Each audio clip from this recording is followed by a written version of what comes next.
Not yet? Okay, I'll give you 1 minute. Just allow him to come on. Let him come in.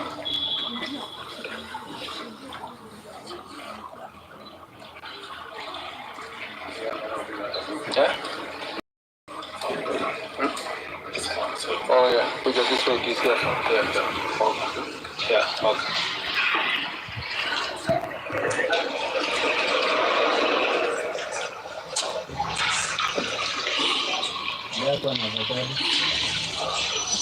Let me know when you're ready.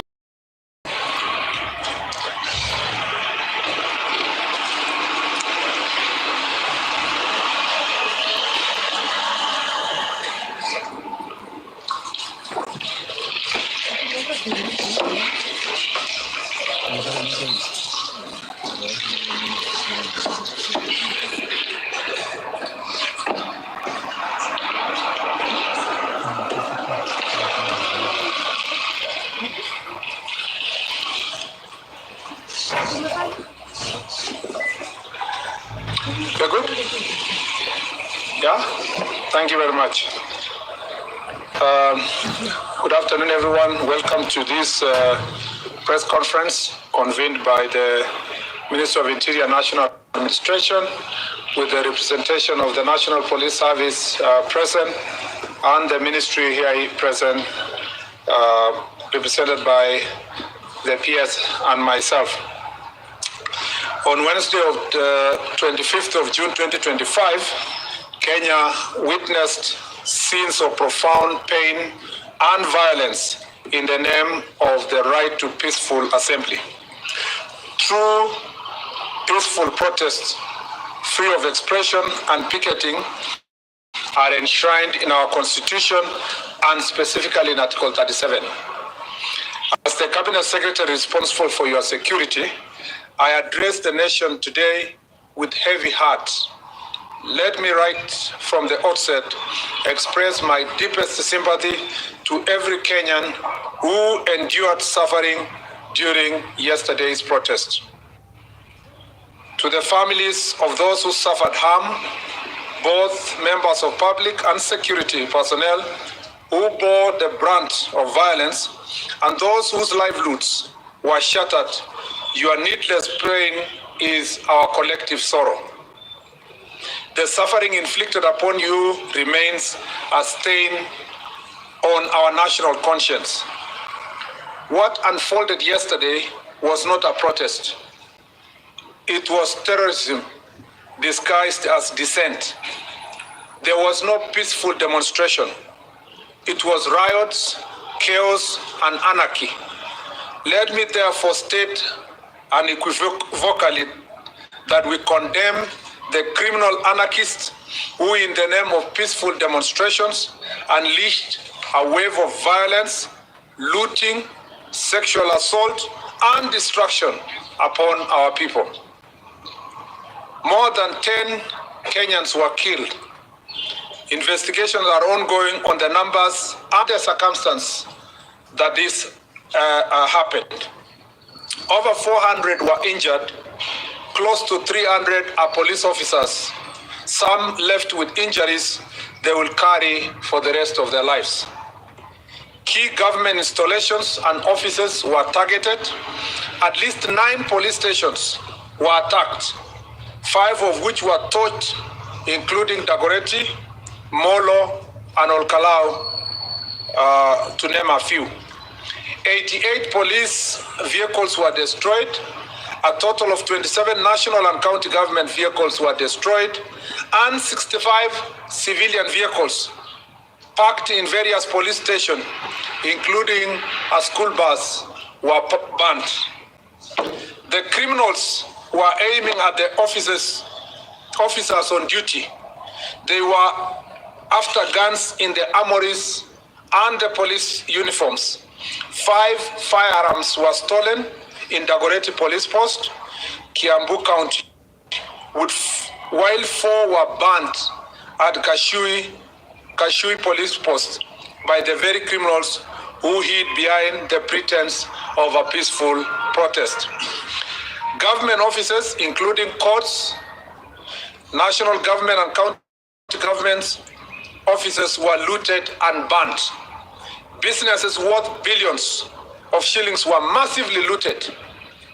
The criminals targeted kiosks, supermarkets, electronic shops, hotels, and restaurants, among others.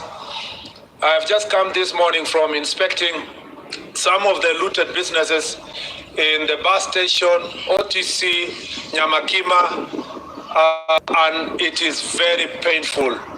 I met young hustlers, older hustlers, women, young men, youth, and different cadre of business people who were actually shedding tears as they explained to us the suffering they have gone through, with entire businesses being wiped, and most of these businessmen and businesswomen and youth, young business persons, were actually borrowed money from banks, and some of them from Shylocks, to just carry out their businesses. And now everything is looted and destroyed, and they have to start afresh.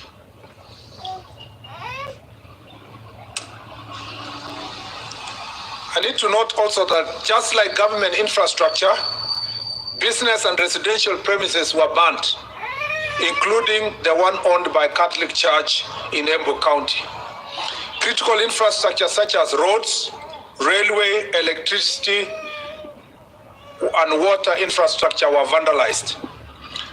Also of great concern to us, and as though it's pointed to the motive of the protests, is that the organizers targeted the homes and businesses of elected leaders who support government, including the homes and the business of the National Assembly Majority Leader Kimani Ichung'wah, Molo MP Kimani Kuria, Matira Member of Parliament Eric Wamumbi, Kieni Member of Parliament whose home and supermarket was also targeted, Njoroge Wainaina, MP of Mbere, whose business premises and home was also targeted, Engineer Bernard Muriuki, and Laikipia East MP Mwangi Kiunjuri, among others, including a number of MCAs.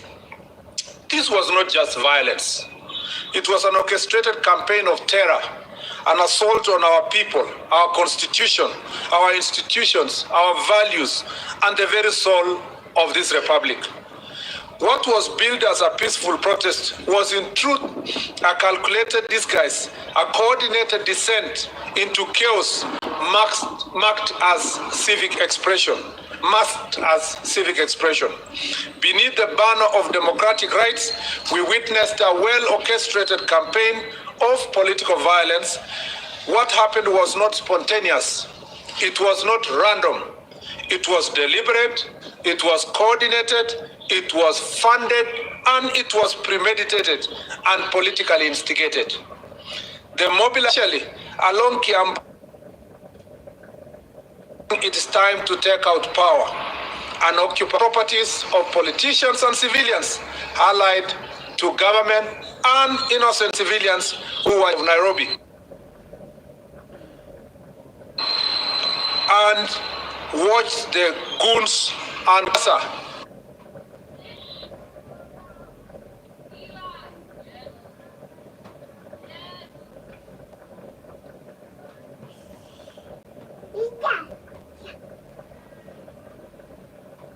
to the recently and were accompanied by law enforcement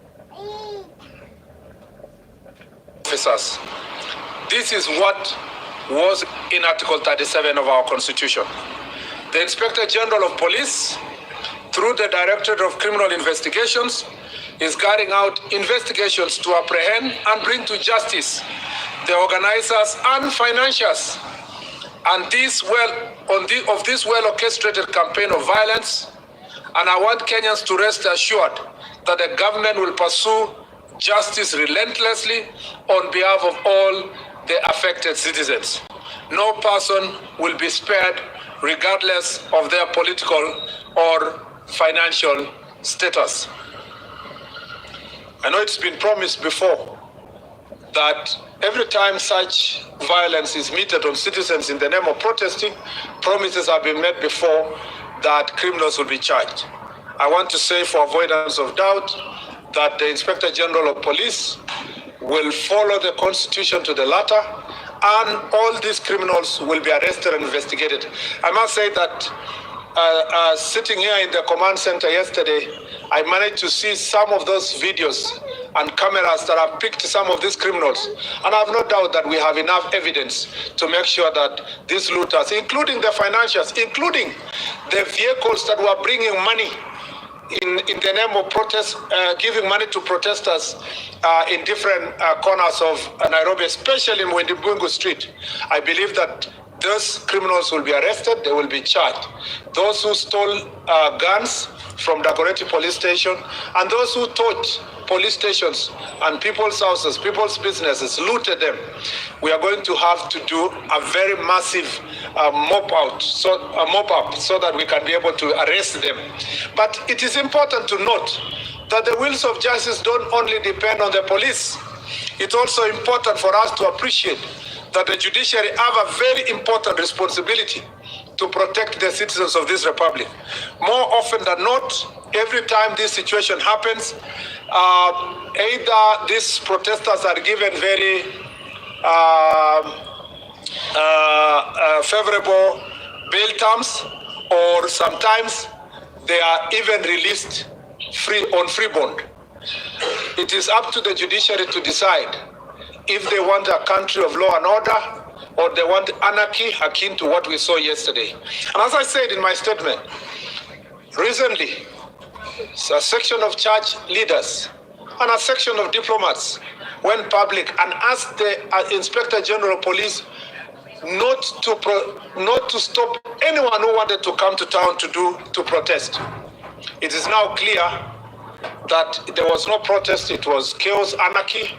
Parliament was being targeted, and State House was being targeted.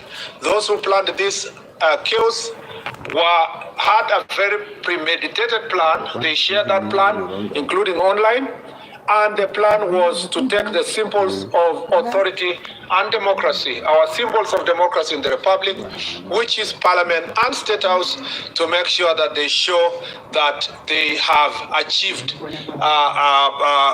some sort of a regime change. So this is nothing to do with protests. This is nothing to do with freedom of expression.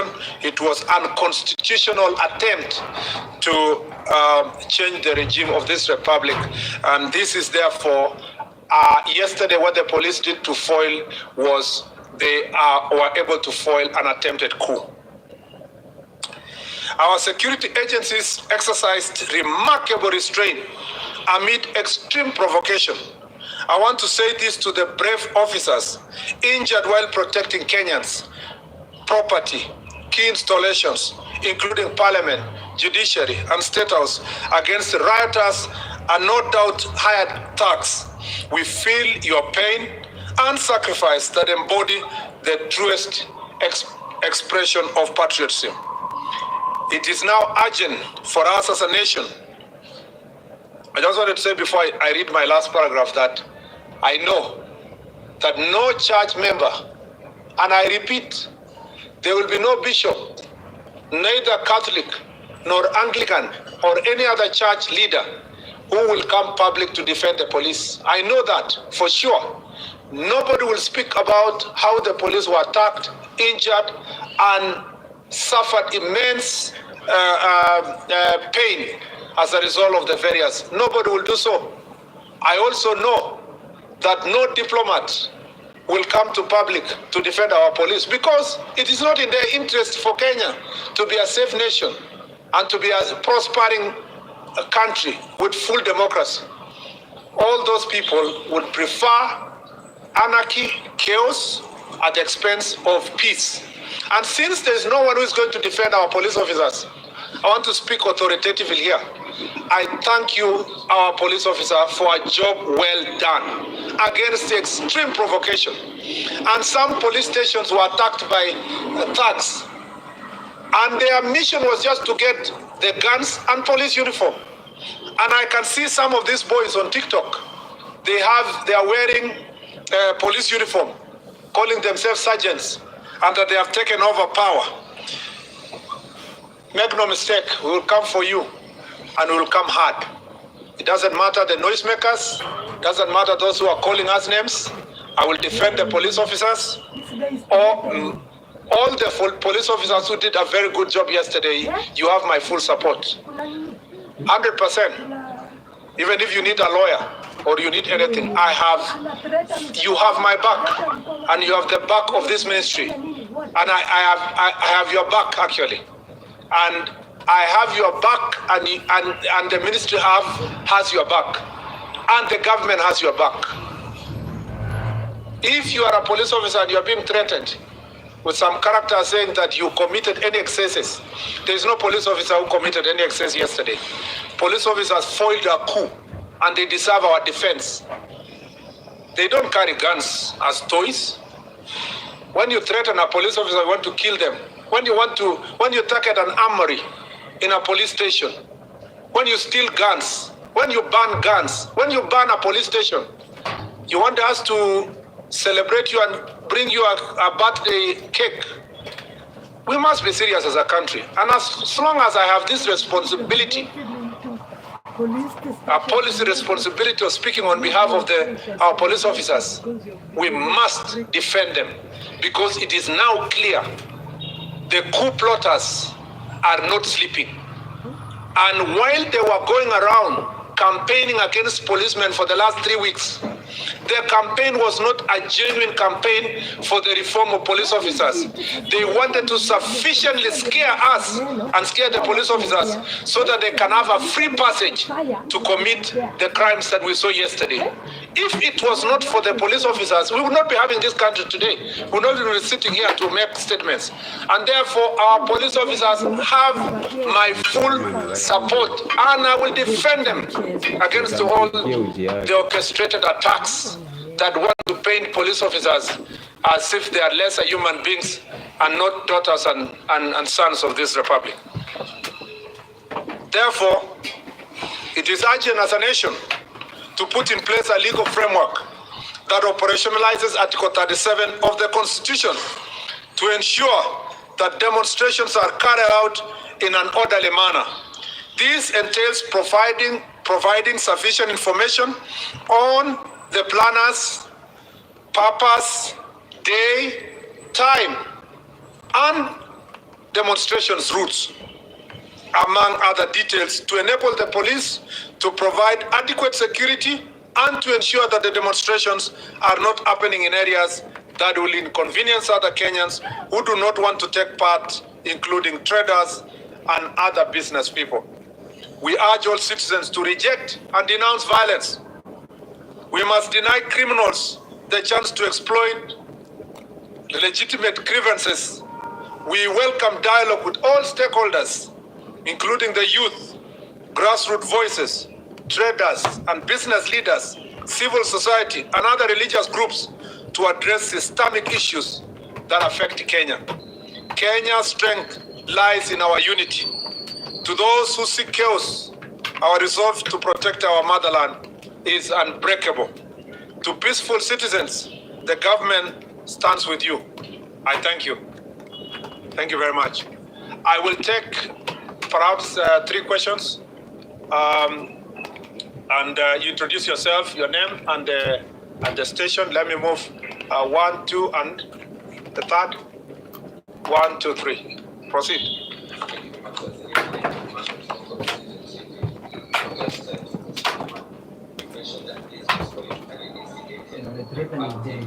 Imagine, now you have shown yourself that you have taken over. You want us to celebrate you. When you end your life, but you want us to. Yes, Daniel from Kenya. But you want us now to celebrate you because you broke up. My friends are talking nonsense.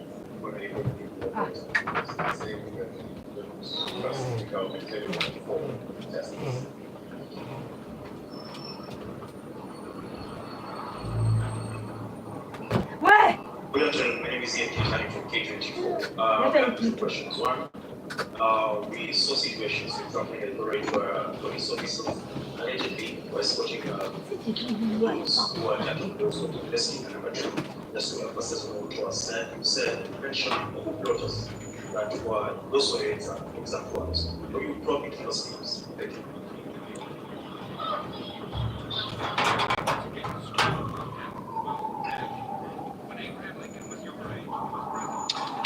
Yes, we're working with names, and I am sure you also know their names. We know that it is not my responsibility as a cabinet secretary to investigate any individual specifically. But of course, from the reports we get, you can see clearly who are the coup plotters. You can also see it from the pattern of the areas where the protests were violent and intense, that there was an outright misuse of people who would have been, so to speak, political supporters, turning them against the rest of the citizens to make sure that you reign chaos and terror. Particularly of great concern is in Nyeri, where the Member of Parliament of Mathira was specifically targeted, his home, and the Member of Parliament of Kieni. And this pattern has continued from last year. And now there has been a specific pattern of the coup plotters targeting certain political leaders whom they think they are not giving them political support. That is why you saw Kiunjuri's home, Kimani Ichung'wah is being targeted, and the Molo Member of Parliament. Just to, terrorists, how they operate is that they instill fear. And these are political terrorists. They would like to instill fear on members of parliament who don't support their political ideology so that they can get a safe passage. The DCI does not investigate politics. It will only deal with the criminals. And those criminals who will be caught, they invaded a police station, the shops, they provided financial support to chaos. Criminals paid them, ferried them, the matatus that were used to ferry them, some of the vehicles that were operating pretending to be ambulances, but they were ferrying goons. All of them are going to be ensured that they have been mopped up, and all those people be arrested and charged. And as I said, it is up to now the next stage, the DPP and the judiciary, to take the next stage. And as a country, it is not my duty to announce to you the names. You will see them when they appear before court, so that then the DCI can have an ample time to carry out its responsibility. But all those characters we know. This is not, let me say this, the problem we were facing yesterday is not about justice. It's not even justice about families who lost their loved ones. It's not even about genuine expression of views by citizens. It was just purely politics. And yesterday's game was political. But for people who are impatient to wait for the next elections, they think there is something they can do between now and next elections to get this administration out of office. They also think that because they are facing serious political upheavals, that orchestrating violence will help them negotiate a better passage from their current political challenges. So we know them, and Kenyans know them, and I'm no doubt they will start running around the country with their propaganda, the usual. We are being targeted, our cousins are being targeted. It will not take long before you will see them making the noise. But let me tell them, they are not above the law. They are not above the law. And I have said this before. We will make sure that this country is protected. And we cannot be intimidated. And I just want to repeat that. And then, unfortunately, the people of Kenya, through Parliament, have not put aside budget for compensating those whose properties are destroyed and looted through such occasions. And we do not have budgetary allocation as a government to do so. And if we were to be providing budget that will compensate people all the time when their properties are looted at this point in time, then the best law would have been those who are protest organizers should be bearing greatest responsibility. That is why you heard me say it's important to have a law that will clearly define who are the organizers of the protest, where do they want to, what is the purpose of this protest, when do they want to have the protest, where will they start the protest, which route will it follow, and where will it end? And should there be anything that is, should these protesters loot people's properties, what will happen? It is also important to organize public protests in such a way that the police can then provide necessary escort. The reason why I cited Mombasa is because Mr. Ali Nuno, who is the regional police commander, was properly briefed. The protesters followed defined route in Mombasa. They started at 10, they finished at 12. There was a small group that wanted to cause chaos at some point, but it wasn't a serious one, and the protest was closed. That is an example of how public protest should be done, not the kind of mayhem and chaos that we witness in the city. And therefore, unfortunately, the government of Kenya does not have a budgetary allocation from Parliament that takes care of any form of compensation. That does not mean that the government of Kenya is not feeling the pain of the businesses. When I went to OTC today at the bus station, and all of us as a team when we went there, you saw, I met a lady who lost her husband 7 months ago, and she has loans, and she has this business she's running was worth about the capital requires about 200,000. Now, as a government, you will say, yes, we have no budget to do so. But all of us as well-wishers, other business people, even from government,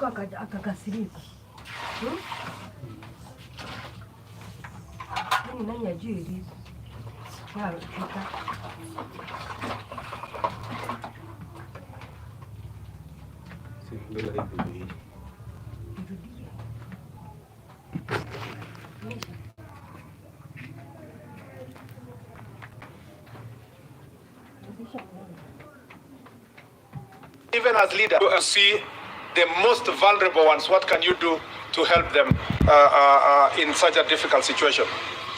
I have also been asked by Daniel that there are people who do not trust the justice system. Unfortunately, this is our country, and that's why when we tell all the protesters that let's make protests peaceful, let's protect our nation, there's no other country. The same people who will say today we don't trust our justice system are the same people whom when we say we want to regulate protests, they will say no, you cannot regulate our right. It's important that protests are regulated, and also important for us to trust our institutions. The DCI and the police here have done a fantastic job to unearth so many cases in the country. We have the capacity and the human resource to make sure that we investigate and arrest people. And that's why I'm saying we will arrest. We have arrested already some who were arrested yesterday. Some will be arrested today. Some will be arrested over the weekend. But we want to make sure that all those people who are prosecuted, there's enough evidence, and we want to request the judiciary to work with us and work with the police, National Police Service, to ensure that all those characters are brought to justice. On the question of some people being escorted by the police who are goons, we will be happy to receive also reports from citizens to record statements so that if there will be such incidences where there was infraction on any part of government officer, of course it will be investigated in the right manner. But by and large, yesterday was a great success in terms of the police work, even though the destruction that went all the way to almost midnight. All these goons who were brought all the way from Muranga, some of them were brought from Nyeri, some were brought from Kirinyaga, most of these goons were left in town, some were left in Thika Road. And so as they were going back home, they caused immense havoc last night in Thika town, looting people's businesses, mugging people, robbing people in Thika town, and some on their way to Kajiado also caused a lot of havoc on their way. So, and the police were really overwhelmed because now they are doing some of this work in darkness, especially some who, on the onset of this darkness, they came back to the roads to try to rob motorists and other citizens. It has not been easy when such number of goons and criminals and thieves and thugs and robbers are concentrated in one area, collected by these politicians. It's not easy for the police officers to be able to maintain law and order. I think that we have given you sufficient. Unless any last question, preferably from a lady. Yeah, there's a lady on the left there.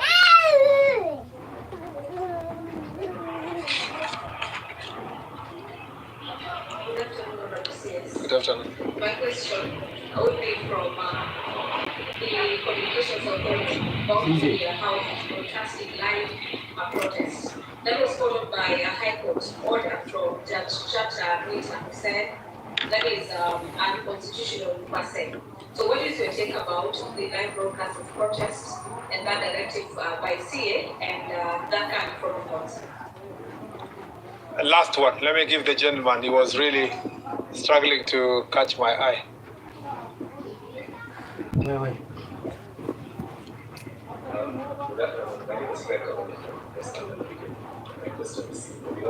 What is your message?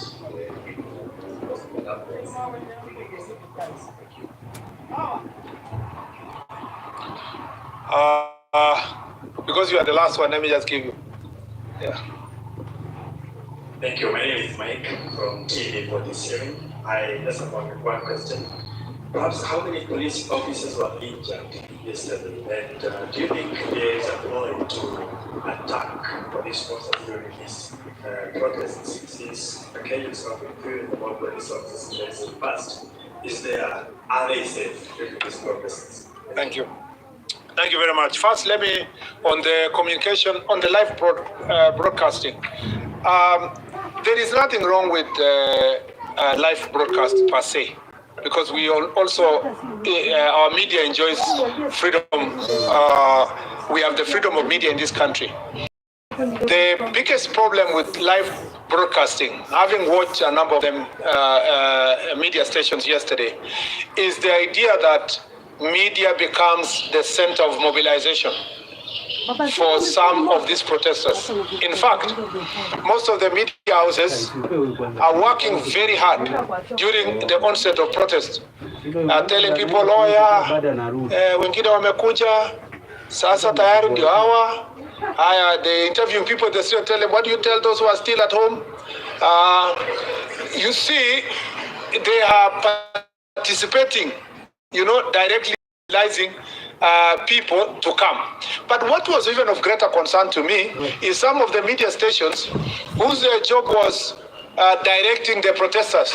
And they are saying, oh, now they are in Thika Road. As soon as they converge with the ones in Kiambu Road, the possibility is that they will pass through museum and State House will be very near. You see, that is really very irresponsible journalism. Of course, the gentleman from Standard knows that Standard now has stopped being a newspaper. The headlines for the last 2 months or 3 months have always been about security and insulting people without resorting at one instance to ask for feedback from anybody, not even any person. Now they have these interesting headlines that pass judgment on the Inspector General of Police, the Minister, the President. Of course, the President lives on the headline. I understand the desire and the tough economic times for newspapers to sell. But that cannot happen at the expense of our country. And this is really of great concern to me, that the media houses were expected to have self-regulation. Apart from, at the end of the day, even the media houses are doing business in Kenya. If this country bans, just because you wanted to sell newspapers, you wanted to do media engagement, it's a loss to everybody. And more importantly, let me say this, that it is unfortunate that political actors are relying on media. It's not becoming independent enough to give both sides both sides of the story. For example, you will hear that yesterday's report is reported as the protesters have arrived somewhere and they are looting. And you are still saying the protesters have looted shops. The protesters have done this, and you can see they are criminals. Meaning that the characterization of also the criminals, we are not taking the greatest responsibility as citizens. You've watched international media, except of course when they are reporting from Africa, and Nairobi especially, that they are very careful. When they are reporting about Israel, about America, about UK, they are very careful about their own countries. But when they come to our country, report it as it is. And some of the reporters are so happy, they think they have achieved. Because they are being, cheered in Western countries. They think it's very nice to come and report about your country negatively. This is the issue. That is the question we should be asking ourselves. The question of closing or not closing depends on the circumstance. You have to weigh between national interest and also the individual interests of media houses. The national interest at any given time will be weighed. And if it's necessary to close a media house so that you can serve the nation, of course you do it. You know that media played a critical role in 2007, 2008 post-election violence, and that some media houses were indicted for the role they played. We are not going to wait until they are indicted. We have to take precautionary measures to ensure that we protect the country. And that is important, that we do so. Unfortunately, I don't want to discuss about Justice Mwita, because when the chips are down, when the courts in Kikuyu were banned, a court order is not there to save the courts. When 2007 and 2008 violence happened, nobody looked for the Chief Justice that you swore in the president. It is the people who held offices like mine who are held responsible. So it's my duty first to take care of my country. It is easy. I can suffer a court order. I can pay for a court order and so forth, but I cannot pay for people's lives when they die. And I cannot return back the nation when it becomes a pariah state taken over by hooligans and gangs. So I would rather appear before a judge in a still working country and explain why I made a particular decision than to doubt myself and say I cannot make this decision, and then tomorrow there is no country. There is even no judge to explain to. Because when this country burns, Justice Mwita and myself will all be the same. We'll probably be meeting in border between Kenya and other countries looking to be refugees. And I don't want that situation. I want the country, then the judge can pontificate with very beautiful statement when there is a peaceful nation. The other issue is the question of how many police officers were injured. No, first of all, for people who lost their loved ones, let me say this. It does not matter. It does not matter the circumstance that anyone loses a relative.